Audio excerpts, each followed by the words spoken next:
Hey, what's up guys? Mrs. Thompson here, and we're going to start our new unit with solutions. I'm going to ask that you draw everything that I have on this video, so make sure you do that. First thing, we need some definitions. So to do that, we're going to draw sodium chloride being added to water. That's our salt shaker being poured into water. And what the sodium chloride is it's the solute. We call that the solute because it is the one that is getting dissolved. We're adding that to the water. The water is called the solvent. It's called the solvent because it is doing the dissolving. Okay. When we compare the amounts of these two things, usually we have less solute than we have solvent. And sometimes if you're adding a liquid to a liquid, then you can tell the difference between which one would be the solute versus which one's the solvent by how much you have. Okay, so the solute would be the one you'd add less of. Okay. During the labs we've done, we've actually made a few solutions. And we've used one solvent in particular the most, and that would be water.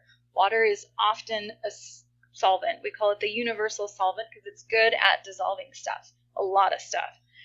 We also have a special name for anything that's dissolved in water. We call that aqueous. Hopefully you remember that. All right, so together the solute and the solvent makes what we call the solution. And that is a homogeneous mixture in that you can't see the different parts. It's evenly mixed. That mixture is made up of a solute plus a solvent. All right, so here is a table, and I would like you to identify the solute and the solvent in the solution that I've given. So here we go. Here's lemonade. What is the solute? What is being added? What do you have the least of? And what is the solvent? Well, in lemonade, you put lemon juice, right, into water. Now, you might add some sugar, too. So the solute is lemon juice plus some sugar. I like my lemonade sweet. Hopefully you do, too. And the solvent is water. All right. For chocolate milk, what's the solute? Hopefully you said chocolate powder, Hershey syrup, anything like that. And then the solvent, of course, is milk. What about humid air? This is a different kind of solution that we're not used to. We don't have something solid and something liquid. Here we have humid, so that means water is trapped in there. Water as the solute. And the solvent is the air because we have more air than we have water vapor in that air. So be really careful. Water is a solvent that we use a lot, but it's not always the solvent. All right, so here is two beakers. I would like you to draw them. We're going to talk about solvation. Now, solvation occurs when water molecules surround a solute. We're going to compare solvation of an ionic compound versus solvation of a covalent compound. So hopefully you remember that an ionic compound could be made of a metal plus a nonmetal. Here's our most basic ionic compound. They could also have polyatomic ions in there, but we're just going to look at the most basic one. So we're looking at sodium chloride. In sodium chloride, what you have is you have a repeating pattern of sodium ions attracted to chlorine ions. And so they're completely surrounded with other sodium and chlorine. And so we call that an electrostatic attraction. Okay, there's our ionic compound. What we need to do is see how that works when I go ahead and throw that ionic compound into the water. And so here is an animation.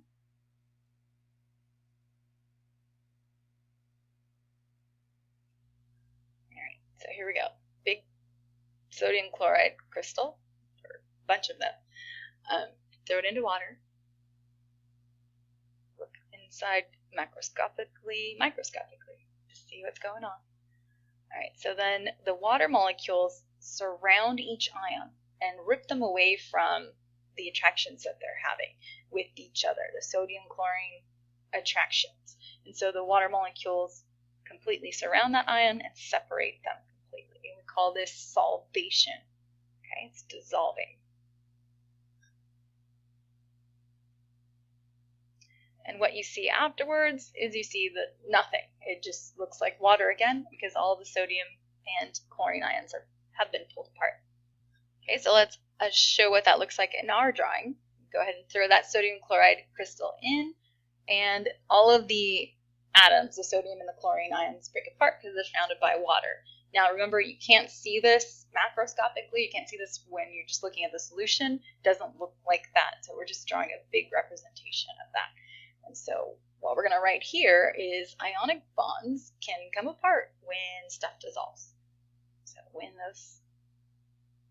that salt dissolves, those two particles pull away from each other. All right, so what about covalent? Remember that covalent is made up of just all non-metals.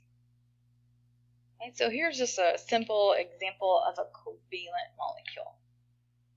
CH3OH. Okay, so the black one is carbon, the yellow one is oxygen, and the blue one is hydrogen. Okay, so what happens when we put a covalent compound in water? Show you. I'm going to show you with sugar. Sugar is a big covalent compound. I didn't want you to draw sugar. All right, so here's the difference. Put that sugar cube into the water. This time, instead of salt, look inside. And there's all the sugar molecules. They're stuck together.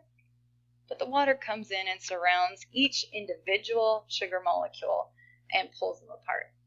Notice it's not ripping the atoms away from each other. It's keeping that whole molecule intact and then just moving them away from each other.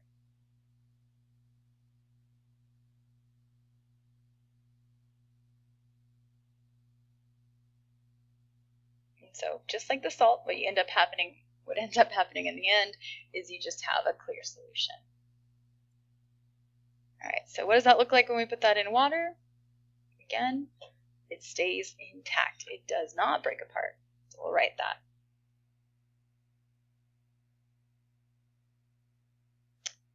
Where is it? Okay. So it says covalent bonds do not come apart when stuff dissolves. And here's our example of it not breaking apart.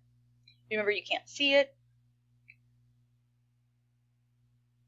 Okay, some more vocab for you. We're going to discuss saturation. How much solute can we get to dissolve in a solvent? And so to do that, I'd like you to draw these 3 beakers here across the top, and then the 3 beakers across the bottom. Skip as many lines as I skipped, so you have room to write. All right, so in these 3 beakers, we have 3 different solutions. One is unsaturated, second is saturated, and third is supersaturated. Now, just by looking on the outside of these beakers, we can't tell these 3 things apart. We don't know if it's saturated, unsaturated, or supersaturated. So we'll write that. They all 3 look the same. Okay, so let's just discuss what the difference between those words mean. Let's start with saturated. What saturated means is that it has the maximum amount of solute that it can possibly hold. It's full. Okay. So then what does unsaturated mean? Well, it means it's not full. It doesn't have as much as it can hold. It's below the maximum. Okay. So what about supersaturated? Well, that just means it's above the maximum, beyond. Okay. So it's actually holding more than it should hold. Weird, but it does.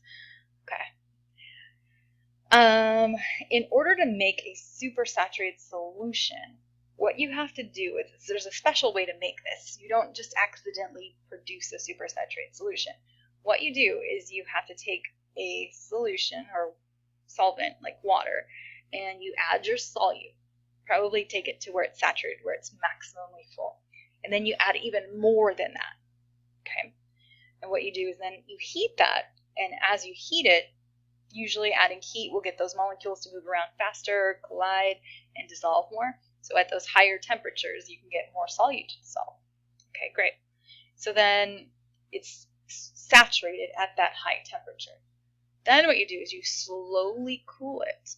You slowly cool that solution, and you be careful that you don't disrupt the molecules, and you allow it to cool so that that solute can stay inside of the solvent. Well, it can stay as a solution as it cools to those low temperatures.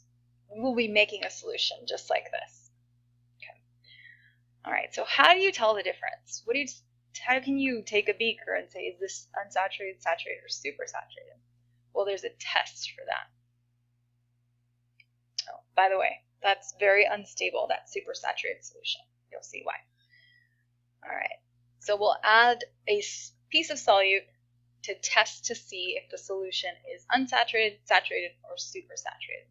So again, these 3 beakers we're just taking a solute and we're adding more to that particular one. So the one below unsaturated, that would be we're taking more solute and adding it to the unsaturated one.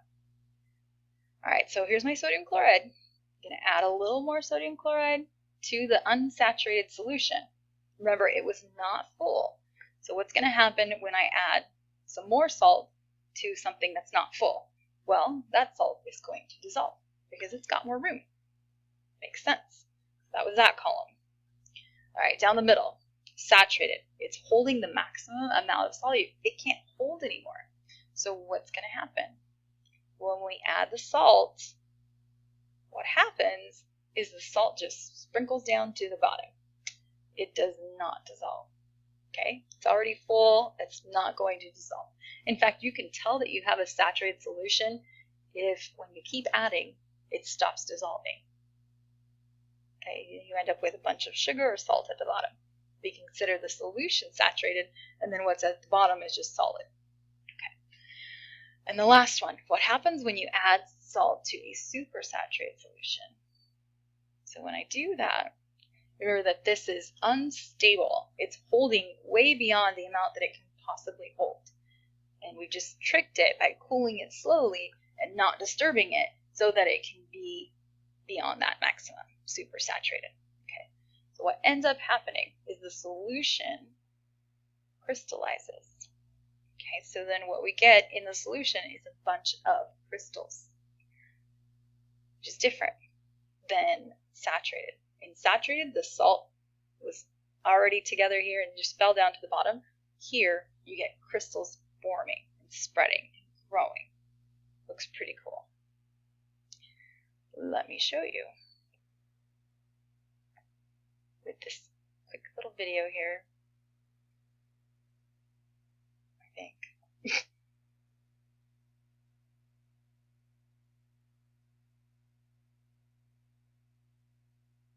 All right, so here is just a solution. You can't tell, there's nothing in it. You can't tell that it's supersaturated, but it's supersaturated. A salt crystal was added to the top. And what it does is it seeds this formation of other salt crystals. The salt crystals have something to form on. It's what we call nucleation. Forms a nucleation site, and then the salt goes and forms all around it. Okay, let me show you this video, which is just another one where they're doing supersaturated solutions. So here is a supersaturated solution. You can't tell, you can see that it looks kind of thick. You can't tell that it's supersaturated. Could be unsaturated, could be just saturated. Then they have a piece of crystal at the bottom here, and it forms a nucleation site, and so it seeds off of that and continues to grow. So you can see the crystals growing slowly. They're going to take it a step further in here. And now as soon as you pour that, since it's on a big giant crystal, it's going to automatically seed and form more crystals. So hurry up, please.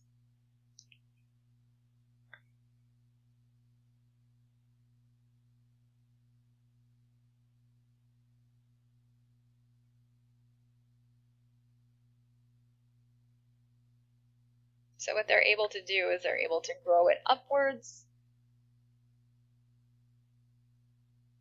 as all those crystals just keep forming on top of one another.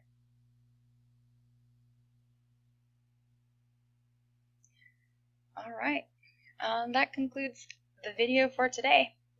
I hope you got those definitions down. See you next time.